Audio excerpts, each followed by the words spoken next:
Hello, everybody. I am Pamela Butterfly, and this is the discussion about Jesus. Let's address the elephant in the room by first asking, why did Jesus come to save sinners and not the good? So, what would make him come to save these sinners is because he said that he came to do the will of his Father. Now, he did not come by his will, but by the will of his fathers, which were his fathers who said, he's here to save the people of Israel.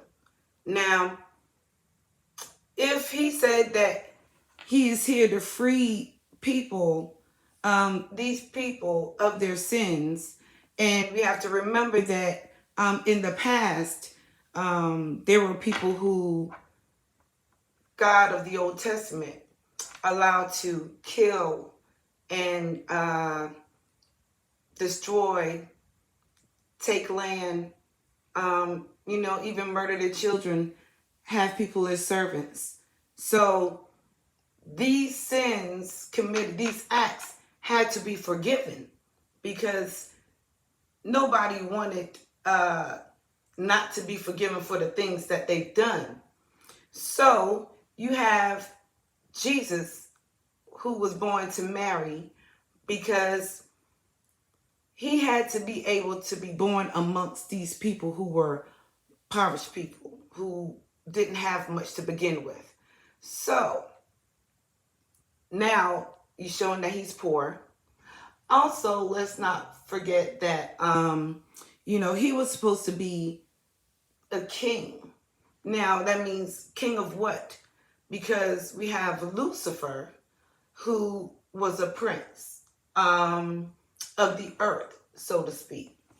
But the only reason why he became prince of the earth was because he ended up becoming cast down from heaven because, he had an uproar up that way.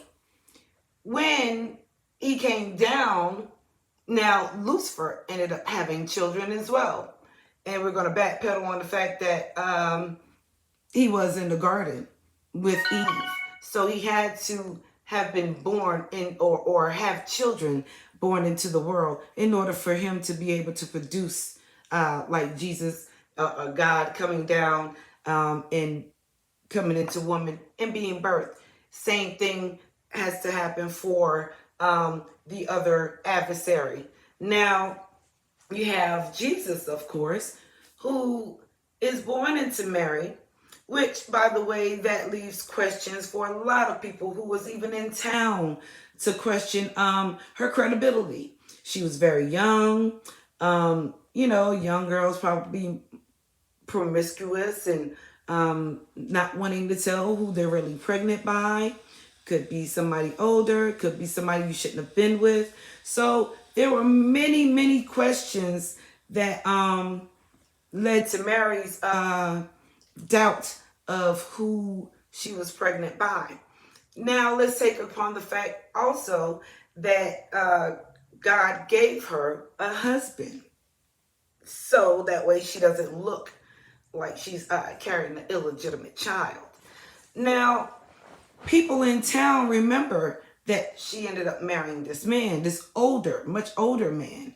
So you have to look at what people would think marrying a young girl such as Mary, who supposedly was already pregnant. So you got talk in the town. I'm sure you've got people talking in Joseph's ear about, are you sure you you want to do this? I'm sure his family's like, not really sure about what's going on with this girl. So there's a lot of back and forth. So this would also contribute as to why people would deny Jesus when he came. So let's look at the fact that there were too many questions as to Jesus being the Son of God. And people had already taken him to be the son of Joseph since that was technically his, his child, so to speak. So the people in town are saying, hold on, are you sure you who you say you are? Because I know you and your people. Like, I know your mom, I know your dad. Something's not right. So how are you God? How are you God's only begotten son? I'm confused as to what you're trying to say. So of course Jesus had to argue his point about who he was. Now, taking upon the fact that he had to argue his identity, he said he came to free the sinners of the earth.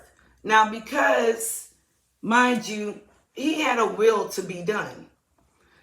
Not everybody, let's say, took into sight bad behavior. So there were some people who were considered to be good people. So Jesus didn't come for those people. He came for the people who were murderers, who were alcoholics, the people who might rob you, the people who might hold you up at gunpoint, things like that, the people who might create war for whatever reason. So when you see these people that God comes about, or Jesus comes up to, and start speaking and saying, follow me, and they up and follow him, it will make sense why they saw him as the Redeemer, because they were actually waiting on him to get there, because they wanted somebody to relieve them of their so-called sins because of the killings, murders, drinking, robbing people of their money. So Jesus said, I'm going to come and relieve these people. Well, when he came, he was right, because these good people that he did not come for, and he did not come for them for a reason, because he knew that they were going to be the ones to kill him. Because his point was, even when the disciples called him good, he said, why do you call me good? What makes you think that I'm good? And anytime somebody so-called were good, ended up being not so good of people. So Jesus didn't want not even his disciples to be confused about, don't call me good, because you are likely to miss out on something I'll do. And I don't want you to be surprised. So when he says to, let's say, I don't want to get people to be stirred up, because I don't want them to think that I'm coming in a negative way. So here you have this highly intelligent man, okay, who said, I am he who came down from heaven. Lucifer, we know the backstory. We hear that he and his legion came down to earth and was given dominion. So when Lucifer asks Jesus and tries to tempt him each time, he said, this is already mine. So he was already in his king form when he was born. He was as a prince of the earth in, let's say, in the spirit form. But when he came down and started having children, starting with Eve, of course, and the war started then with the two sons battling it out with each other, good versus evil. So you have him already having children. So at this point now, he has to come into earth, because after all his children's done all this killing, murdering, stealing, and all this stuff, they need to be freed. So he comes and frees these people from these so-called good people. Now, when these good people end up catching him, they found out to be not so good, because he goes to them. He says, do you need my help? They say, yes, we've been needing you. They go, get their healing, their blessing, or whatever you call it. And he goes and they go on about their way. Well, later on, these same people ends up saying, hey, he stole from me. Him and his friends, that they, all these crooked people that he's hanging around stole from me. I want him locked up. I want him gone. He needs to die. So Jesus ends up getting locked up and waiting trial. Ends up, the people say, I don't want the murderer. We want the thief. So they give him up to the people. He dies on the cross because the people, so-called good people, the same ones he said, I didn't come for you. And there was a reason why they end up killing him.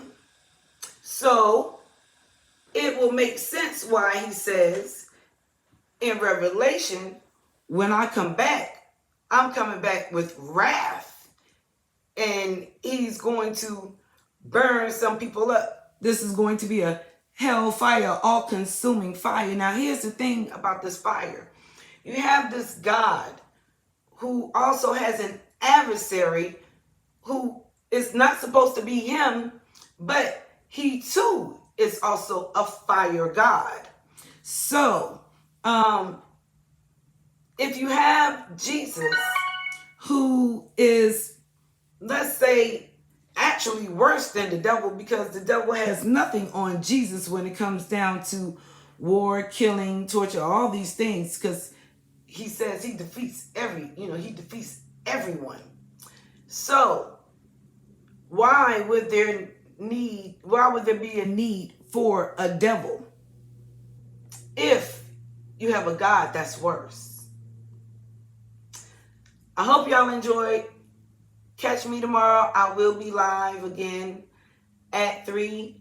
Hope that you all have gotten something out of this.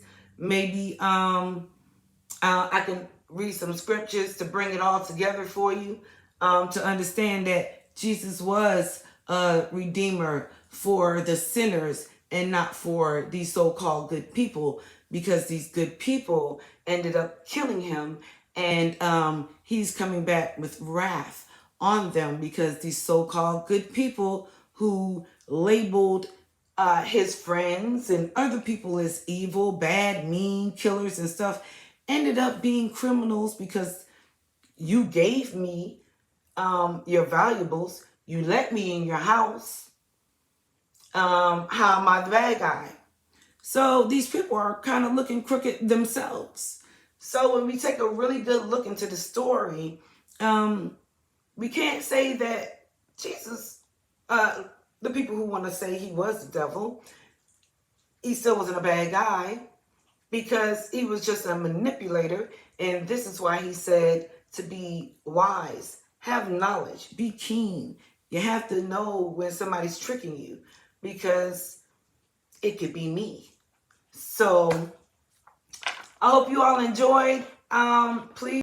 And I hope you all hopefully will watch this video with an open mind and see that it's okay to learn new things.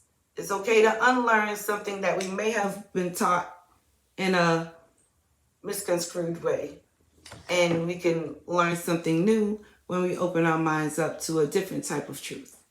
I thank you all. Talk with you all later.